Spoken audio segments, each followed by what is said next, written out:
Rogers. I'm the Executive Director of the Alamo Trust, and I'm so honored that all of you can be with us this morning to kick off what is the high season at the Alamo. This marks the anniversary, as you know, of the arrival of General Santa Anna's army to San Antonio. Today, we also gather to remember and honor the brave men who fought and sacrificed their lives during the siege and battle that took place on these very grounds 187 years ago. The year 1836 was a long time ago, but fresh are the stings of the sacrifices made here. Whether you're a descendant, a Texan, or simply someone who appreciates the significance of this amazing site, we're thankful that you have taken the time to be with us here today. The Alamo's historical significance goes beyond being just a symbol of the state of Texas. It represents the values of freedom, courage, and sacrifice the Texans have cherished for generations. The 13-day siege that began on February the 23rd, 1836, was a turning point in Texas history, a moment that still inspires people in the Lone Star State and around the world today. For the next 12 days, we'll commemorate the events of 1836, remembering the people who converged upon this place for all their many causes. As we mark the days throughout the siege and leading up to the battle on March the 6th, I challenge you to think about the reality faced by men on both sides of this legendary battle, by the women and children who took refuge inside the fort, and how their actions and sacrifices changed Texans and Texas forever. Thank you for joining us to remember the Alamo. And now it is my great honor to introduce Ernesto Rodriguez, who is our senior historian and curator at the Alamo. He has been here for over 23 years, and no one knows the history of the Alamo better than Mr. Rodriguez, who has dedicated his career to preserving and sharing the rich history of this iconic site, and he is as passionate today about the Alamo as I think he was on his first day 23 years ago. Please welcome Ernesto Rodriguez.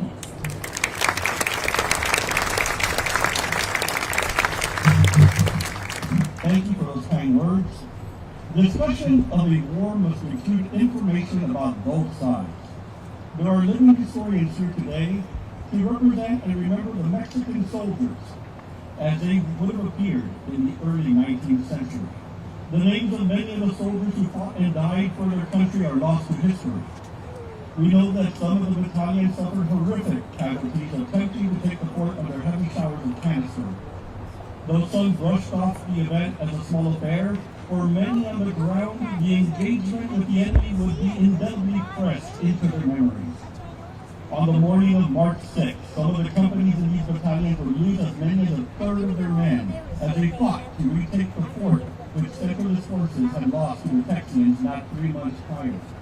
The battalions committed to the siege and taking of the fortress were as follows: the Aldama Permanente Battalion, the San Luis Activo Battalion, the Toluca Activo Battalion, the Zapadores Battalion, the Dolores Cavalry, the Matamoros Permanente Battalion, the Jimenez Permanente Battalion, Veracruz and Coahuila Cavalry, Rio Grande Presidiales. On February 23rd, the Mexican army arrived in San Antonio. While many of the town citizens left the area as quickly as possible, the young commander, William Barrett Travis, ordered a full retreat into the Alamo. Upon their arrival to the abandoned Santa Fernando Cathedral, the Mexican army raised a red flag to show that no quarter, no mercy would be given. In response, someone in the Alamo fort fired a cannon towards the town. The siege of the Alamo had begun. Couriers or messengers sent to the Mexican army by both James Bowie and Travis were met with the same response: surrender at discretion or be put to the sword. Santa Anna's aide-de-camp writes to James Bowie, "I reply to you, according to the order of His Excellency, that the Mexican army cannot come to terms under any conditions with rebellious foreigners to whom there is no recourse left. If they wish to save their lives, then place themselves immediately at the disposal of the supreme government, from whom alone they may expect clemency after some considerations. God and liberty. The firing of the first shot from the Alamo set the stage for what would become the Battle of the Alamo. The Mexican army had orders who could not provide order for anyone taking up arms against them, and the firing of a shot from the Alamo fort had sealed the defenders' fate. The Mexican army now prepared to lay siege to the Alamo and in the end, attack it. Today, we have living historians talking about the Mexican army, life in the Alamo and the 1830s in the Alamo Gardens and behind the church. Please join us to continue learning about the important siege and battle of the Alamo.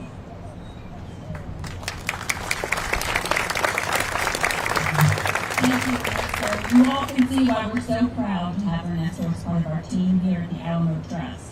Now that he has provided us with the historical context for this important day, let's hear from a few speakers about the importance of remembering the Alamo siege and battle each and every year. So we're first going to hear today from Martha Flightus, a distinguished member of the Daughters of the Republic of Texas, otherwise known as the DRT.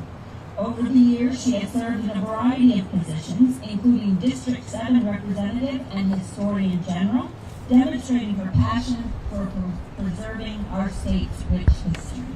She is currently the second Vice President of the Alamo Mission Chapter of the DRT, as well as the co-chair of the Library Committee for the statewide organization. Please welcome my friend, Martha Flightus.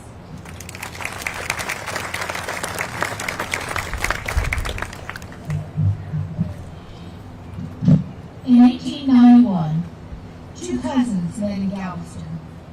One was 37, the other 23. Both were the descendants of Texas veterans of the Revolution. Both were concerned about the dwindling number of veterans who were trying to keep our history alive. These two young women decided to form an organization of women, daughters and granddaughters of these patriots. They determined that their objective would be to perpetuate the memory and the spirit of the men and women who achieved and maintained the independence of Texas, to encourage historical research into the earlier records of Texas, to promote the celebration of March 2nd, Texas Independence Day, and April 21st, San Jacinto Day, and to secure and hallow historic spots by erecting monuments thereon, and to cherish and preserve the unity of Texas. Very lofty ideals, but by 1907, at the last Veterans Association meeting in Goliad, the 6 remaining veterans voted that, owing to the increasing infirmities of their age, votes were cast for the dissolution of their association, but they resolved that the holy memories clinging around it should be merged into that patriotic association, the Daughters of the Republic of Texas. The veterans said that they relied upon the daughters who would survive them to keep their memories, deeds, and precious legacy to be held in trust forever. The Alamo Mission Chapter was organized here in San Antonio in 1906. Why Alamo Mission for a name? These daughters, my chapter, were committed to the conservation and preservation of the Alamo, with free public access to the shrine, to preserve its history, and to encourage historical research into the men and women who were here within the walls. Even though the conservatorship of the Alamo has changed, we remain committed to always doing our part for the Alamo and for Texas history. In 1906, the Alamo Mission Chapter held its first celebration on March 2nd, Texas Independence Day. We still honor that special day and invite you to attend Texas Independence Day here at the Alamo on Thursday, March 2nd at 12:30. A local school is always honored by the chapter on Texas Independence Day. This year, both the Alamo Trust and the Daughters will honor Sidney Lanier High School. Please come and help us honor these students. Alamo Mission's pilgrimage to the Alamo originally began on San Jacinto Day in 1918. It has become an official fiesta event and is now held on the first Monday of Fiesta, usually close to April 21st, San Jacinto Day. Always remember our history. This ceremony is a solemn event with participants from all segments and cultures of our diverse community, all remembering and honoring past and present defenders of freedom. In 1909, the chapter decorated the first carriage for the Battle of Flowers Parade, and by 1925, Alamo Mission began its association with the Battle of Flowers Parade, a citywide celebration of Texas history. This parade is a fun-filled event for our city, but on each float, each carriage, they stop in front of the Alamo Shrine to leave a floral offering in silence. We honor, we remember. In 1936, Alamo Mission began honoring heroes of the Alamo annually on March 6th, Alamo Heroes Day. Members of the military will carry flags representing each state that gave their sons to the freedom of Texas. Junior ROTC students from local high schools will carry the flags of nations representing the men who died at the Alamo. This year, the students from Sidney Lanier will carry these flags. Last year, students from Alamo Heights carried the flags of nations. Here in Military City, USA, a general from one of the bases or posts will speak about our Alamo defenders. This is an event not to be missed. Alamo Mission's two sister chapters, Alamo Couriers and Alamo Heroes, both participate in these days of remembrance during the siege of the Alamo. The Alamo Couriers hold the voices of the Alamo, annually telling the story of the women and children who were in the Alamo Church during the siege. The Couriers also sponsor a fiesta event, an educational program, for children held at Casa Nevada, home of the Texas Patriot Jose Nevada. The Alamo Heroes DRT chapter holds an annual San Jacinto victory celebration in front of the Alamo Cenotaph. In addition to the speaker, these stars toast the victory at San Jacinto. I thank the members of the Alamo Trust and the Alamo staff for the opportunity to speak today. I encourage each of you to attend all these Alamo events, or as many as you can, during our Texas High Holy Days. And if anyone present would like to join the Daughters of the Republic of Texas, we would welcome you. We are a diverse group of women, old, young, and in between. Many of our members descend from defenders and veterans, but many had ancestors who were simply citizens, good citizens, of the Republic prior to February 19, 1846. My ancestors came across the river from southern Mexico with Jose Escandon during the 1700s, and we stayed here. Thank you. Dios y Texas.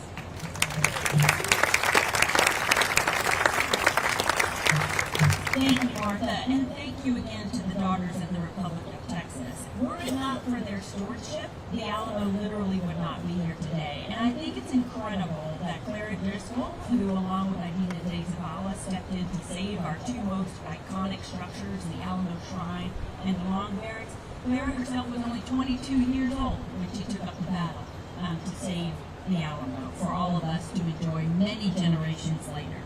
Next, I'm pleased to introduce Antonio Cerda IV.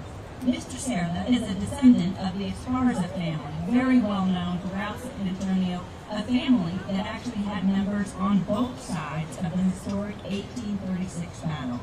As a descendant, Mr. Cerda has a unique and personal connection to the history of this site. Please welcome Anthony.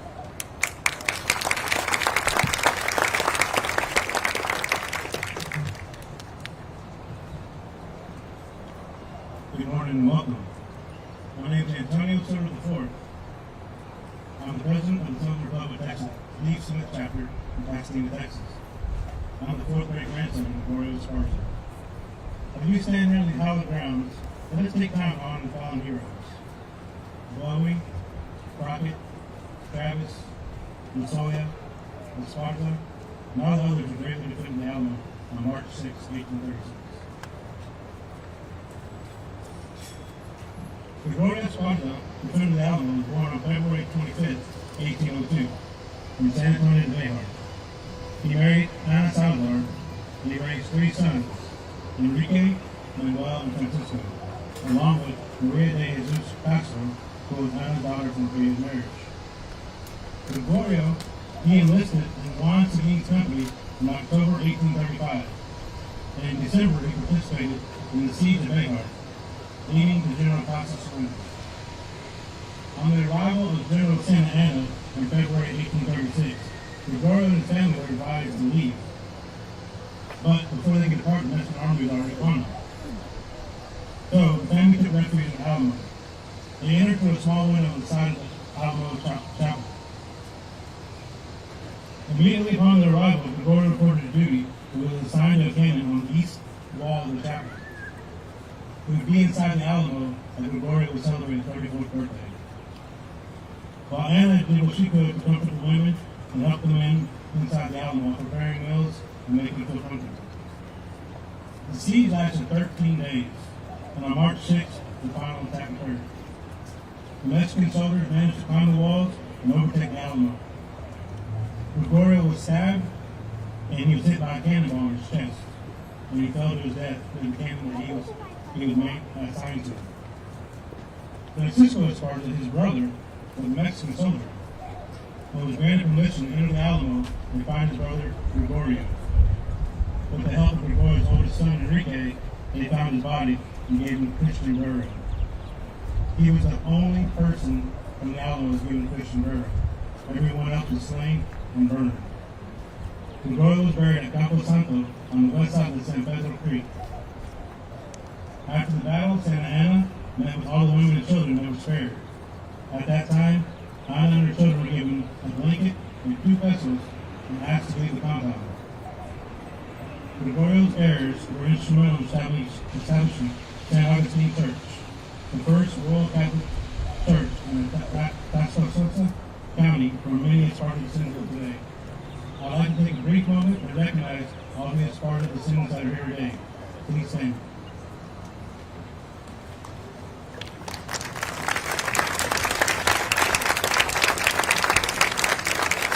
Thank you.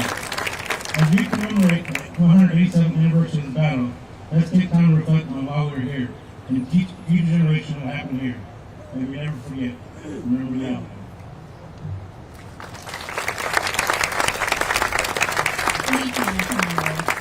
May we also never forget Gregorio and the sacrifice that he made here. Our next distinguished speaker is Lee Spencer White, president of the Alamo Defenders Descendants Association, a group that consists of descendants of the men who fought and died at the Battle of the Alamo.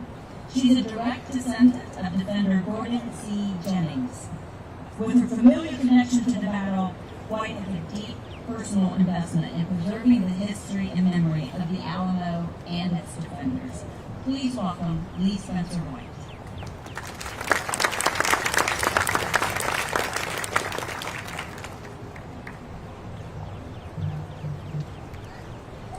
She had mentioned my ancestor was Gordon C. Jennings, the oldest man in the Alamo. He was 54 years old. He was manning one of the cannons here in the Alamo. He and his wife lived outside of what's currently Bass Rock, Texas, and had settled there. And so it has always remained a tragedy for the family to have lost him, leaving everyone on the prairies unprotected.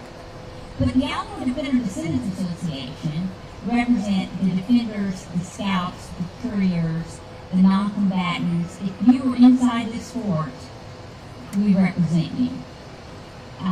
So who exactly made up this garrison?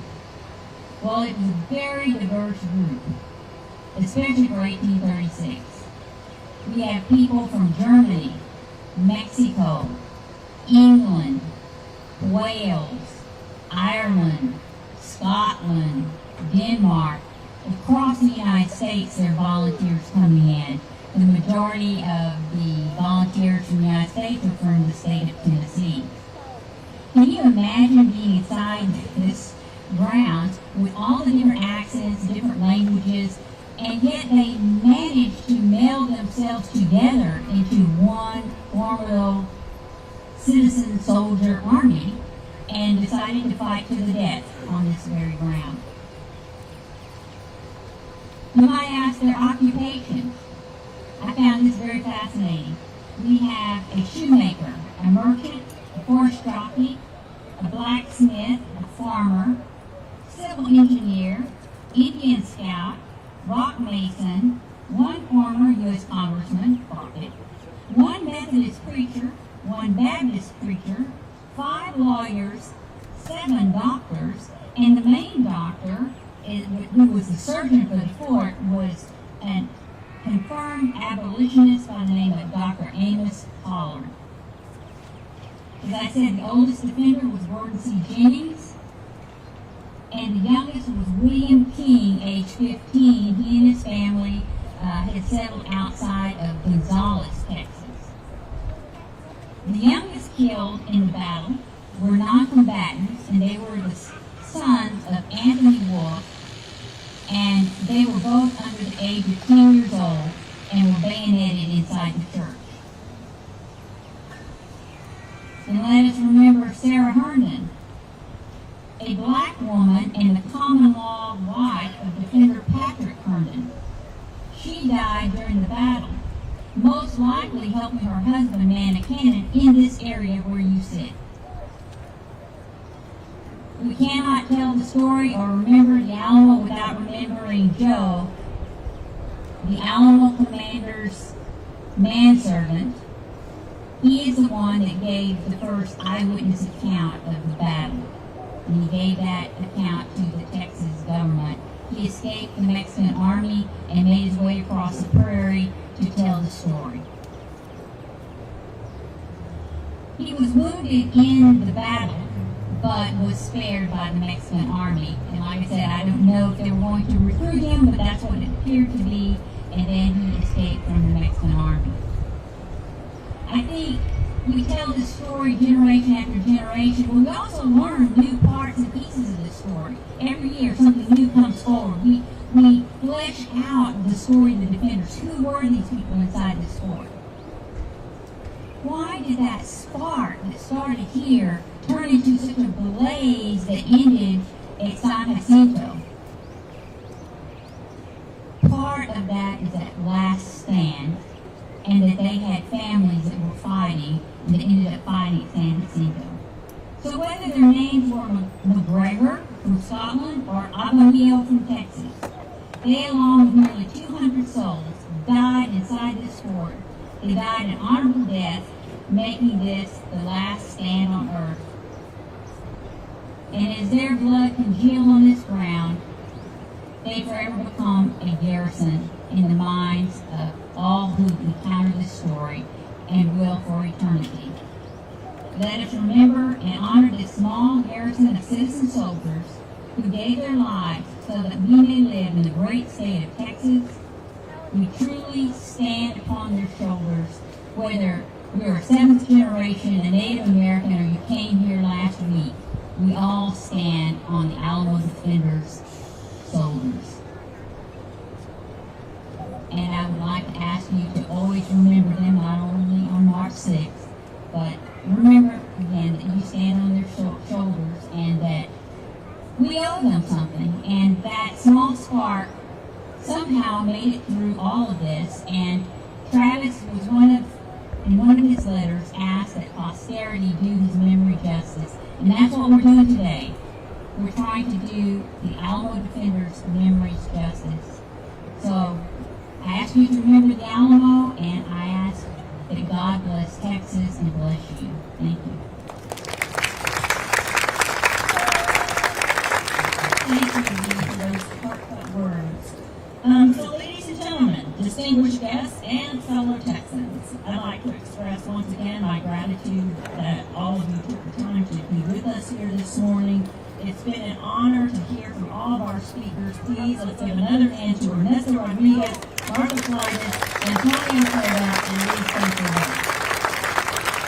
We thank each and every one of you for your thought-provoking and inspiring words. And I hope maybe we've all learned a little something about the battle that maybe we didn't know before we came today. As you've heard, there's great power and gathering each and every year to remember and honor the participants of this important historical event. As Texans, I don't have to tell you we're proud of our heritage and the values that the Alamo represents: courage, sacrifice, determination, and freedom. These values continue to inspire not only Texans but Americans today, and it's important that we continue to honor the men who fought for them. We must never forget their sacrifice, the brave men and women who fought for Texas and the Alamo, and the role that their actions played in shaping the history of our great state. Thank you again to all of our speakers for sharing their passion about the battle. And like I said, hopefully they've given us all something, a little bit to think about. Before we close, I'd like to invite our living history team, who will now come up to do a musket firing demonstration to mark the beginning of the commemoration period here at the Alamo.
And there you have it. The journey towards March 6th has officially begun. If you'd like to hear more about our upcoming commemoration events, please visit our website at thealamo.org, all one word. Please join us each day to learn about the 12 days leading up to the Battle of the Alamo. At 10 a.m. tomorrow, we'll do a reading right here of Colonel Travis's legendary letter calling for victory or death as he asks for reinforcements here at the Alamo. Please join us each and every day for this momentous occasion, and always remember the Alamo. Thank you.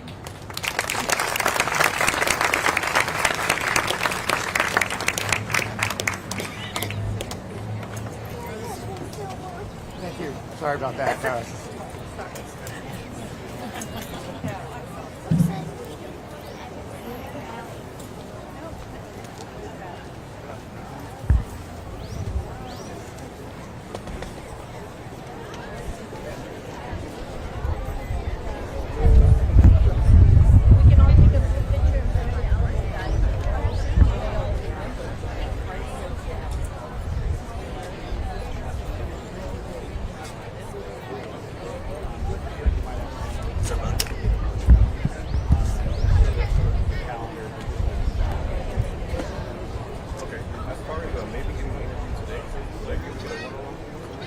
were you looking for anything specific?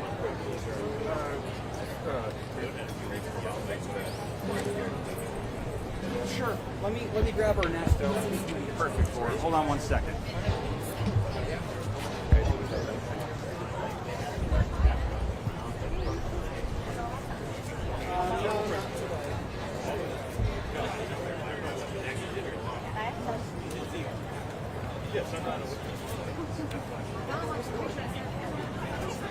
Back on 6.